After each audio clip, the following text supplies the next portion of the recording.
নমস্কার বন্ধুরা, আমি সাইকোলজিস্ট তন্দ্রা বাংলা নববর্ষের শুভেচ্ছা জানিয়ে আজকের পর্ব শুরু করছি। আজকের বিষয় সেলফ লাভ, নিজেকে ভালোবাসা। কি করে নিজেকে ভালোবাসবো আসুন জেনে নিই। আমরা আমাদের প্রিয়জন, আমাদের আশপাশের মানুষজনদের সবসময় খুশি রাখতে চাই, খুশি দেখতে চাই। কেন? তার কারণ তাদেরকে আমরা ভালোবাসি। কিন্তু অন্যজনকে খুশি করতে করতে আমরা আমাদের নিজেদের প্রতিও যে একটা অ্যাটেনশন নেওয়ার দরকার আছে, কেয়ার করার দরকার আছে, সেটা ভুলে যাই।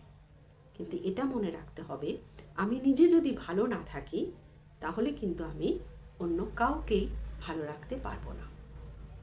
নিজেকে কি করে ভালো রাখবো? তার জন্য নিজেকে ভালোবাসতে হবে।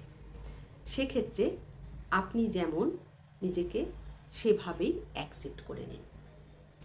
দ্বিতীয়ত, আমরা আমাদের শারীরিক স্বাস্থ্যের যেমন যত্ন নিয়ে থাকি, তেমনি করে মেন্টাল হেলথেরও যত্নের প্রয়োজন আছে।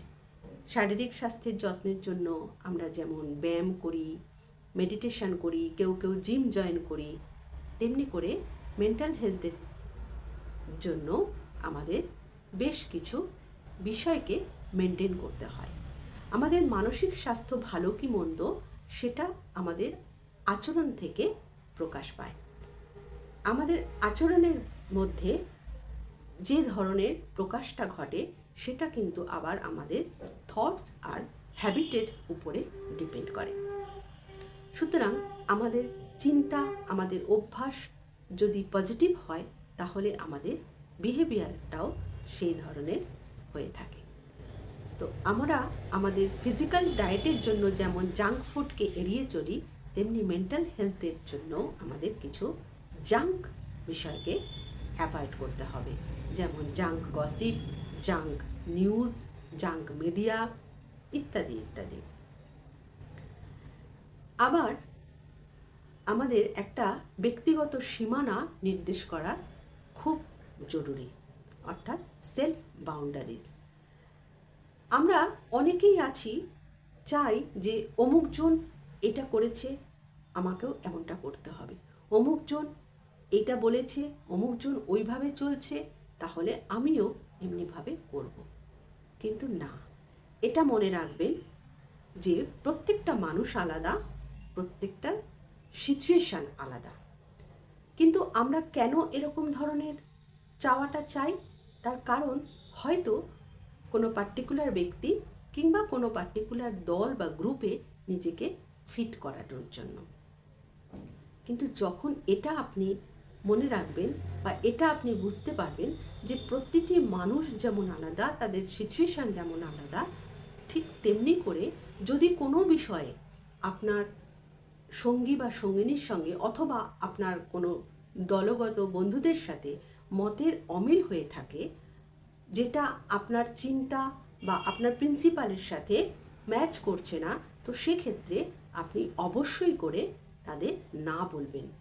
কখনোই তারা যেটা চাইছে শুধুমাত্র তাদের সঙ্গে থাকার জন্য আপনি সেটাকে অ্যাকসেপ্ট করে নেবেন না। যদি তারা আপনার এই না বলার পিছনের কারণটা জানতে না চায়, বুঝতে না চায়, আর তারা না বলার জন্য আপনাকে তাদের থেকে আলাদা করে দিতে চায় কিংবা আপনাকে তারা অ্যাকসেপ্ট করতে না চায়, তাহলে বলবো এমন মানুষদের থেকে দূরে থাকাই ভালো। দূরে থাকুন। যারা আপনাকে প্রায়শই ক্রিটিসাইজ করে, আপনাকে ছোট করতে চায়, আপনাকে কোনো রকমভাবে আপনার কোনো কাজেই তারা উৎসাহ দেন না। যদি আপনি কন্টিনিউয়াসলি এরকম ধরনের পরিবেশের মধ্যে এরকম মানুষজনদের সাথে চলাফেরা করতে থাকেন, ধীরে ধীরে আপনার যে কনফিডেন্স লেভেল আছে সেটা কিন্তু ডাউন হতে থাকবে, আর আপনি আস্তে আস্তে আপনার মধ্যেকার শক্তিটা হারিয়ে ফেলবেন।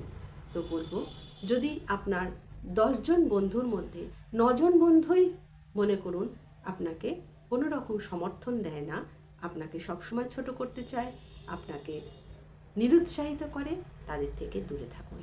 যদি আপনার গোটা জীবনের মধ্যে একজন মানুষকেই পান যে যিনি আপনাকে সদা সর্বদাই আপনাকে কোনো না কোনো রকমভাবে উৎসাহ দিয়ে থাকে এগিয়ে যাওয়ার জন্য, তাহলে জানবেন সেই আপনার প্রকৃত বন্ধু। আবার আমাদের যে সবসময় কারোর সাথে কথা বলতে হবে, কারোর সাথে গল্প করতে হবে, না হলে আমাদের দিনের বেশি সময়টাই ফাঁকা কেটে যাবে, এমনটা নয়। আমরা সেই সময় বই পড়তে পারি, এটা তো জানি। বই সবসময় আমাদের কিছু না কিছু শিখিয়ে যায়, কোনো না কোনো ভ্যালু অ্যাড করে যায় আমাদের লাইফে। তাই প্রত্যেক দিন অন্ততপক্ষে 5 থেকে 10 পাতা বই পড়তে চেষ্টা করুন। প্রথম দিকে হয়তো আপনি এটা নিয়ে বিশেষ কিছু বুঝতে পারবেন না, কিন্তু 2 মাস যাওয়ার পরের থেকে আপনি আপনার জীবনে একটা চেঞ্জ লক্ষ্য করতে পারবেন। লাস্টলি যেটা বলবো, আমরা আমাদের যখনই কোনো রকম সমস্যা হয় বা কোনো সমস্যা আসে, আমরা কারোর না কারোর কাছে যাই সেই সমস্যাটা নিয়ে আলোচনা করতে আর তার একটা সমাধান খুঁজতে। কিন্তু কখনো আমরা নিজের সাথে বসে কথা বলি না, আমরা নিজেকে গুরুত্বই দিই না, নিজেকে মূল্যই দিই না। কিন্তু যদি ঠান্ডা মাথায় শান্ত হয়ে বসে নিজেকে এই সমস্যাটা নিয়ে প্রশ্ন করে থাকি যে এই যে সমস্যাটা হলো তার সমাধান কি হতে পারে, কি হলে সুবিধা হয়, কেনই বা নিজেকে জিজ্ঞাসা করবেন না? তার কারণ সমস্যাটা তো আপনার নিজের হয়েছে, আর আপনার নিজের থেকে ভালো আপনাকে কিন্তু কেউ চেনে না। তাই আপনার ভিতর থেকে যে সাজেশনটা আসবে এই সমস্যা সমাধানের, সেটা কিন্তু বেটার সাজেশন হবে।